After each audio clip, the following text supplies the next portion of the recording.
the sound of a frantic, overlapping radio transmission in Japanese. Then a single, clear English voice cuts through. American radio operator break. All shadow units, be advised. We have a confirmed Suyosa on the move. I repeat, a Suyosa is active. Grid 79er, she is heading for the storm line. Intercept. Cuts to a dramatic, rain-lashed aerial shot of a massive typhoon in the Pacific Ocean. Lightning flashes.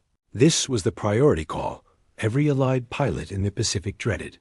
It wasn't the name of a ship or a plane. Suyosa was a person.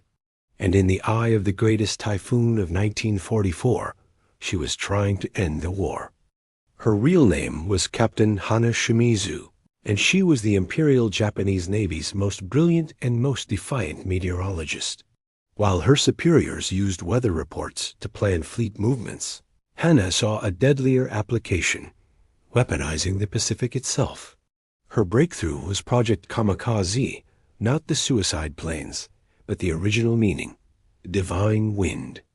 She believed she could pinpoint the formation of the most powerful typhoons and steer the Allied fleet into their heart. In October 1944, she got her chance. From a hidden weather station on a volcanic island, she tracked the genesis of Typhoon Cobra. She calculated that Admiral Halsey's vulnerable Third Fleet, refueling at sea, was on a collision course with its fury. But Hana had a secret. Her brother was a pacifist academic executed by the military police. Her loyalty was not to the Empire, but to ending the war by any means necessary. Sinking the American fleet, she believed, would force a bloody stalemate and a negotiated peace, saving millions of Japanese lives from a ground invasion. The Americans knew of her, but not her location. They called her Suyosa Strength. Their only clue was her unique precision weather data, which they intercepted. When her coded warning about Cobra's path was decrypted, panic ensued. The frantic call went out. Find the source.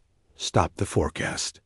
As Halsey's ships scrambled to evade the storm, a lone U.S. Navy PBY Catalina seaplane, piloted by a reckless pilot named L.T., James O'Connor, was ordered to hunt the signal. Flying on the fringes of the typhoon, buffeted by apocalyptic winds, O'Connor as radio operator triangulated the transmissions to a speck of an island. They made one desperate pass. Through the rain, they saw a lone figure standing on a cliffside antenna array, silhouetted against the storm, seemingly directing the wind itself. They had found Suyosa. But before they could attack, a gust shear threw the Catalina into a violent roll. They were out of time and out of control, forced to flee for their lives. Hana watched them go. She had completed her final calculation. She knew the fleet's new course was still perilous. She had done her part. As the typhoon's outer winds began to tear at her station, she did not seek shelter. She stood her post. A solitary sentinel orchestrating a symphony of wind and wave, believing the destruction to come would be the last terrible act of the war. She was wrong. Halsey's fleet, though badly mauled, survived. The war ground on. Hana's station was obliterated, and she was listed as missing. Her story was buried by both sides for Japan, a failed secret. For America, an intelligence embarrassment. The legend of Suyosa endures as the war's greatest what if. It asks a haunting question.